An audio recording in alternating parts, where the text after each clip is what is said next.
No.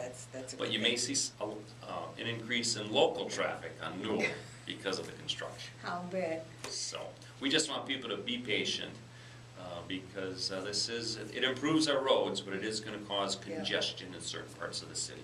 But hopefully it'll be worth it. Yes. Yeah, in the Yes. end it'll be worth it, for sure. What is going on in the hiring department at this time of year? Well, we're getting ready to hire a couple of firefighters. We just need approval from the city council because we had several retirements at the fire department, so there's been some great promotions over there. Captain Moore is now a battalion chief. He was promoted to battalion chief. We're in the process of evaluating, and we'll promote somebody to captain and then to lieutenant, and then we are looking to hire some firefighters. We have a current list for that, so we're going to hire off from that current list. At the police department, we did not expect any openings, but certain issues arise. It sounds like we may have 3 or 4 openings at the police department because one officer may move on because they found an opportunity elsewhere. And there's always the unknown factors that crop up. Oh, yeah. But we still have a current list at the police department that we'll hire from. But what's very nice and very interesting is I was talking with a dean from Hawkeye, and it's my philosophy, and he shares the same philosophy, that we need to get to these kids in high school and let them realize what a fantastic career it is to be a firefighter, paramedic, or police officer, especially in the city of Waterloo. And so if we want diversity in our departments, we need to start planting that seed in our local schools and get these kids to become interested in that career and give them an opportunity to take some classes, to get some college credits, and start working toward that. Because sadly, with too many of our young people, they have a mindset that they don't want to be a firefighter, or they don't want to be a paramedic, or they don't want to be a police officer.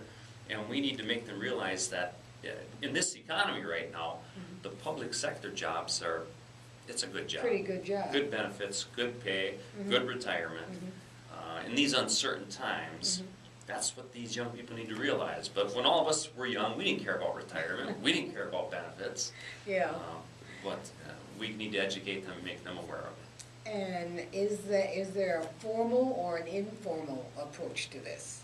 Well, right now it's dialogue.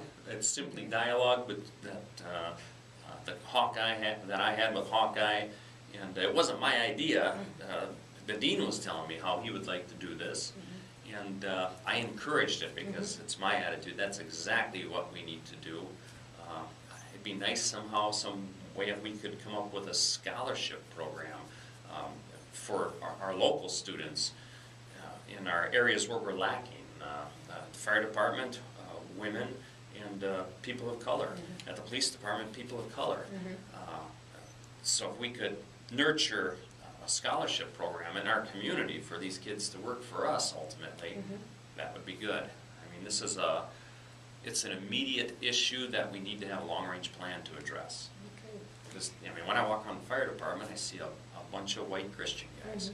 I'd like more diversity. I hear that. And it's amazing how kids anymore, this last 2 generations of kids anymore, I don't think they're getting the push from home or from mom or dad, or at least the encouragement to try it out, think about it. Like you may like it, as a matter of fact, and as you said, it's a good payday, and good benefits. So, but sometimes the kids just aren't there, and I think that's the reason you have to get started earlier, so you have time to work on them, And they need to be told the brutal realities of life, because even kids, 2 of my kids are in college right now, and they've talked to me and they've said, well, Dad, when I get out of college, I'm going to make $70,000, $80,000 a year. And I said, well, slow down, let's talk. That's not reality. That's not going to happen.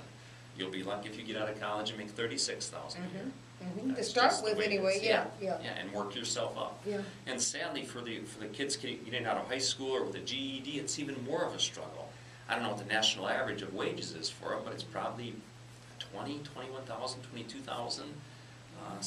But you got to start somewhere and work your way up. And just think, my God, when I was growing up, you know, I was doing housework for less than $1 an hour. Yeah. And now you look at these kids today, and that isn't even chump change for them. I mean, they don't even talk to them about that kind of money.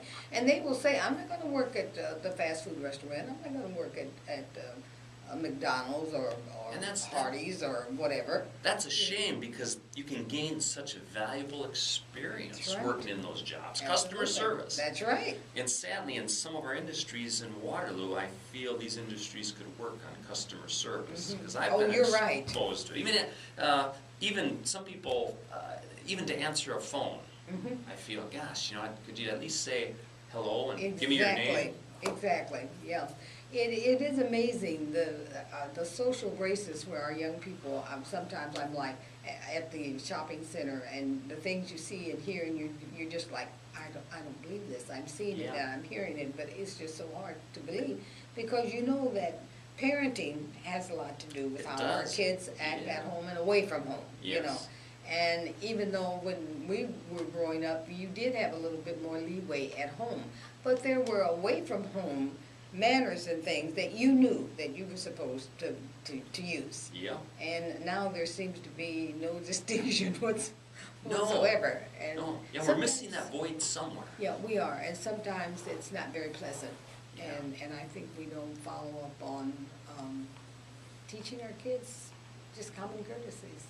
Well, and the message I have for the listeners is if there's a parent who's void or not filling this void for whatever reason, it's time for aunts and uncles. Just step in. You may not necessarily have to take that child under your roof, but be a mentor or correct them. When you see them engaging, you have a relationship with them where if you see them engaging in behavior that's wrong, somehow, some way, tell them, listen, you realize that's wrong, don't do that. We need to fill that void somehow, some way. There are things also that we need to let our children know can follow them for the rest of their life. I mean, a silly mistake can cost you everything. Yes. And we need to let them know, you know, it may seem funny to you, but it's not funny, ha-ha. And so when we're not paying attention to what our children are doing, who they're seeing, who they're running with, I know that peer pressure is still out there. And now we've got this whole bullying thing, which I wanted to ask you your views on that. That's pretty scary. It is. That whole bullying thing. I mean, kids have actually killed themselves because being teased at school, you know, about this or that or the other. I don't know how you get a handle on that, but I know that there are kids who go to school every day fearful.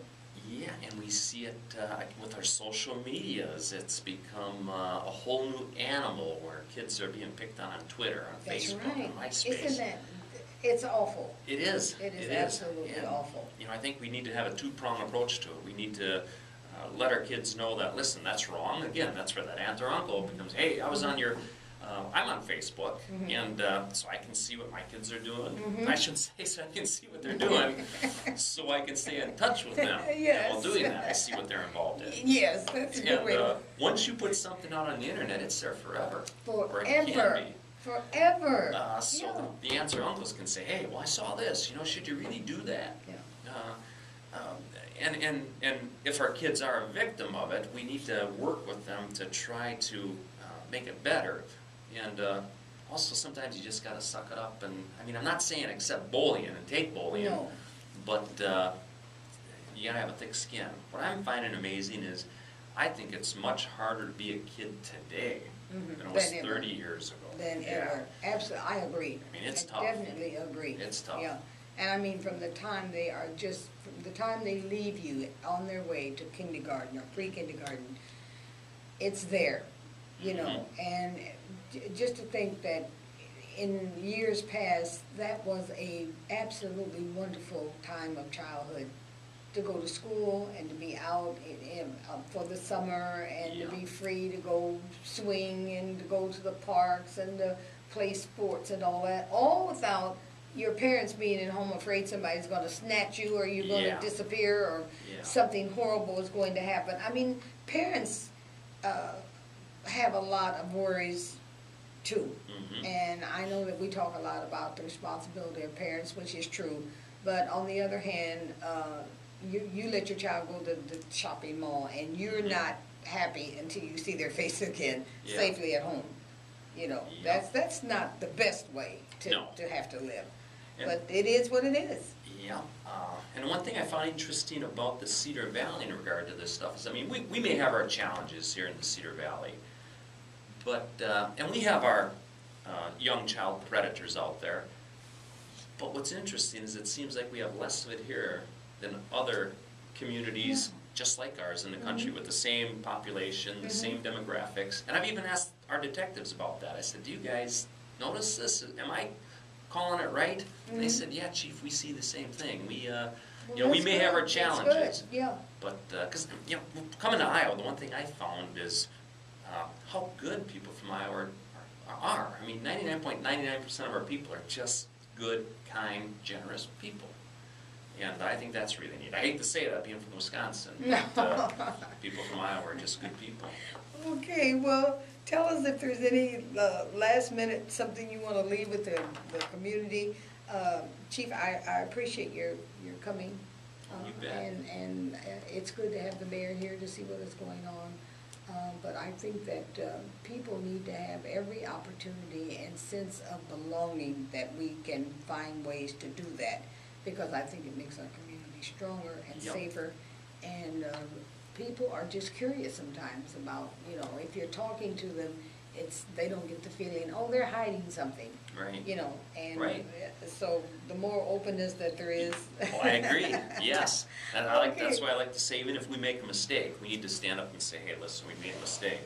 But I'm going to bring an investigator on the show sometime, because he was instrumental in starting a Crime Stoppers program for the Cedar Valley. And we hope to kick it off in the next month or two. Really? And we'll bring him on to give details. Well, please do that. That's going to be interesting to find out what's happening.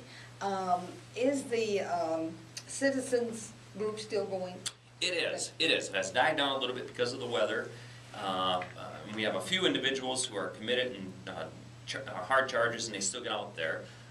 But this Trayvon Martin case has put a damper on community watch, these neighborhood watch programs throughout the country. Yeah. So we have to be a little careful with them. Yeah, I guess so. Well, we want to say thank you to Chief Dan Trelka, Director of Public Safety, and we want to invite you to keep tuning in. He'll be back. This is Lou Porter signing off for Trelkas Way.